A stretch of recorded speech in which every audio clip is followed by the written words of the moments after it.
உணவும் உலகமும் நிகழ்ச்சியில் சுவையான கல்யாண வீட்டு சிக்கன் பிரியாணி எப்படி செய்யலாம் அப்படிங்கிறத பார்க்கலாம் வாங்க. பாருங்க, சிக்கன் வந்து ஒரு 1/2 கிலோ எடுத்து வச்சிருக்கிறேன். தக்காளி ஒரு 4 எடுத்துருக்கிறேன். அதுக்கப்புறம் வந்து லவங்கம், கருவேப்பட்டை, ஸ்டார் பூ, ஏலக்காய் எல்லாத்தையும் எடுத்துருக்கிறேன். பாருங்கள், கொஞ்சம் கொஞ்சம் எடுத்துருக்கிறேன். அதுக்கப்புறம் வந்து பிரிஞ்சி இலை, ஒரு லெமனு, தக்காளி 4, அதுக்கப்புறம் வந்து பச்சை மிளகாய், பெரிய வெங்காயம், புதினா, அப்புறம் வந்து மல்லிக்கீரை. இவ்வளோத்து நம்ம இப்போ வந்து இதெல்லாம் தேவையான பொருட்கள். இப்போது சுவையான பாய் வீட்டு சிக்கன் பிரியாணி எப்படி செய்யலாம் அப்படிங்கிறத பார்ப்போம். வெங்காயத்தை இந்த மாதிரி சின்ன சின்னதாக நம்ம கட் பண்ணி எடுத்துப்போம்.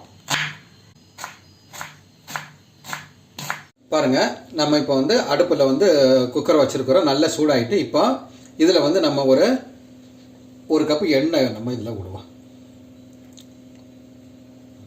எண்ணெய் கொஞ்சம் சூடாகட்டும். எண்ணெய் சூடானோடனே மற்ற ஐட்டங்கள் நம்ம போடுவோம். எண்ணெய் கொஞ்சம் சூடாகிட்டு இருக்குது. அதில் 1 ஸ்பூனு அளவுக்கு நெய்யை நம்ம சேர்க்குறோம். 1 ஸ்பூன் அளவுக்கு சேர்த்தா போதும். சரி, எண்ணெய் நல்லா சூடாகிடுச்சு. இப்போ நம்ம வந்து எண்ணெயில் பிரிஞ்சி இலையை போடுவோம். அதுக்கப்புறம் வந்து ஏலக்காய், கருவேப்பட்டை, அன்னாசிப்பூ, லவங்கம், இது எல்லாத்தையும் போடுவோம்.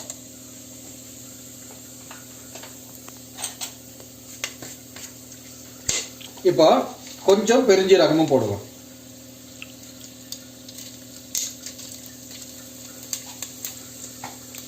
இப்போ தீயை வந்து நம்ம கொஞ்சம் சிம்மில் தான் இருக்கணும். ஒரு கிண்டு கட்டி விட்டுக்கலாம்.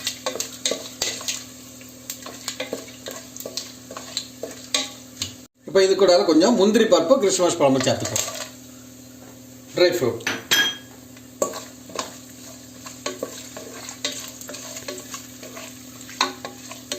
அதாவது நம்ம கிறிஸ்மஸ் பழம், நம்ம அந்த ட்ரை ஃப்ரூட், முந்திரி பருப்பெல்லாம் போடும்போது நல்ல வாசனை வரும். பிரியாணி வந்து ருசியாகவும் இருக்குங்க. பாருங்கள், இப்போ வந்து நம்ம கட் பண்ணி வச்சிருக்கக்கூடிய பெரிய வெங்காயத்தை ஒரு 4 வெங்காயம் எடுத்துருந்தாலே அதையும் இதில் போட்டு நல்ல பொன்னிறம் வரக்கூடிய அளவுக்கு வதக்கணுங்க. இந்த வெங்காயம் வந்து நல்ல டார்க் ப்ரௌனில் வரணும். அப்போன்னா நமக்கு வந்து பிரியாணி நல்ல ருசியாக வரும். அது நான் உங்களுக்கு காட்டுறேன் எப்படி வதக்கணும் அப்படிங்கிறத.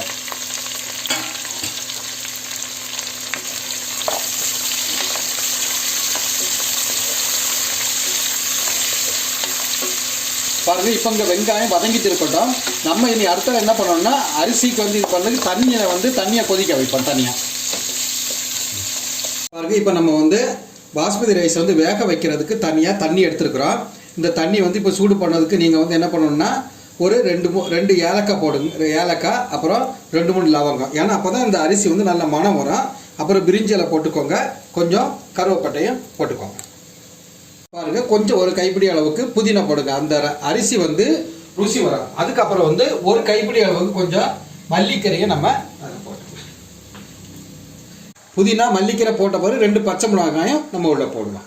கொஞ்சம் உப்பு நம்ம போட்டுக்கலாம். சரி, இப்போ நம்ம வெங்காயத்தை கூட கொஞ்சம் உப்பும் சேர்த்துப்போம். சீக்கிரம் வதங்கும்.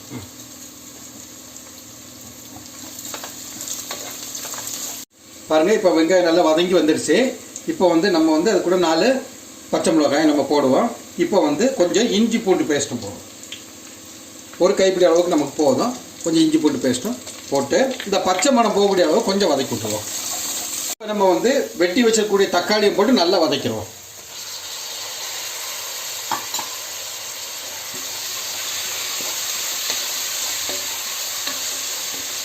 தக்காளி நல்லா வெந்து வரணும். தக்காளி நல்லா வதங்கி வந்துடுச்சு. இப்போ ஒரு கைப்பிடி அளவுக்கு நம்ம புதினாவும் போட்டுட்டு இன்னொரு கைப்பிடி அளவுக்கு நம்ம மல்லிக்கீரையும் போட்டு நல்லா வதக்கிடுவோம். கொஞ்சம் தயிரையும் சேர்த்துக்கலாம் கூட.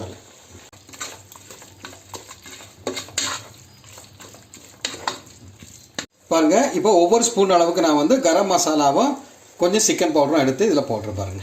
அதுக்கப்புறம் வந்து ஒரு ஸ்பூன் அளவுக்கு வந்து நீங்கள் வத்தல் பொடி கொஞ்சம் போட்டுக்கோங்க. ஒரு 1.5 ஸ்பூன் அளவுக்கு கூட போட்டுக்கலாம்.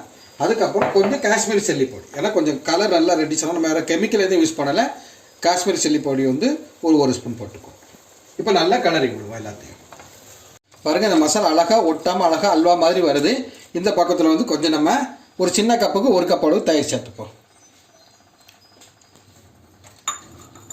இப்போ நல்லா கிளறி விட்டுடலாம். இனி நம்ம வந்து சிக்கனை எடுத்து உள்ளே போட்டு வேக வச்சிடலாம். பாருங்கள், இப்போ நம்ம வந்து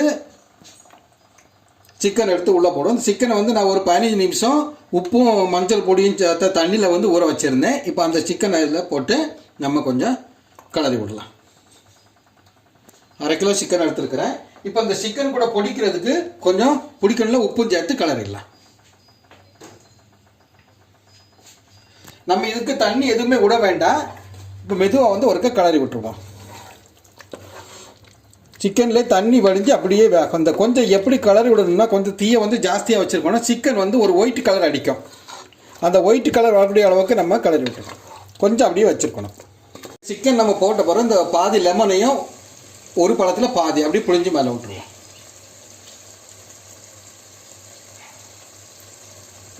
சிக்கன் வந்து ஒரு ஒயிட் கலர் மாதிரி வந்துடுச்சு. இப்போ வந்து ஒரு 10 நிமிஷம் அப்படியே நல்லா மூடி வச்சு அப்படியே வேகட்டும். நம்ம அரிசி வேகக்கூடிய தண்ணிலையும் பாதி லெமனை அதே மாதிரி நம்ம புழிஞ்சு விட்டுலாம்.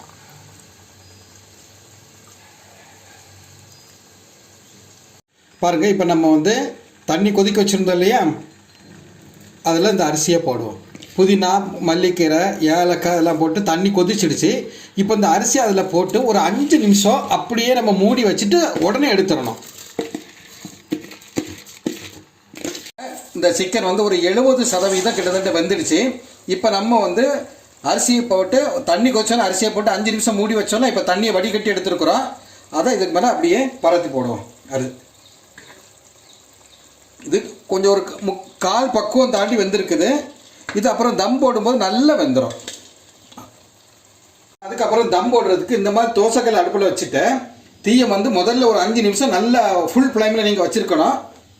அதுக்கப்புறம் தோசைக்கல் மேலே இந்த இதை வச்சுட்டு நல்லா பிளேட்டை வச்சு நம்ம மூடி வச்சிருவோம்.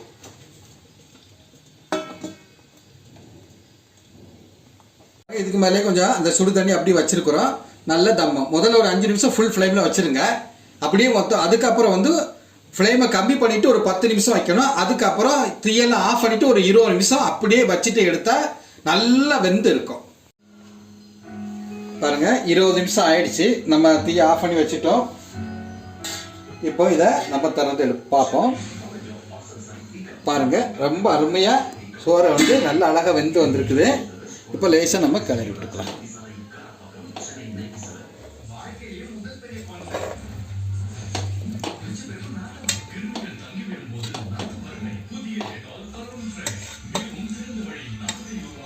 இப்போ இந்த பிளேட்டில் நம்ம எடுத்து வைக்கலாம்.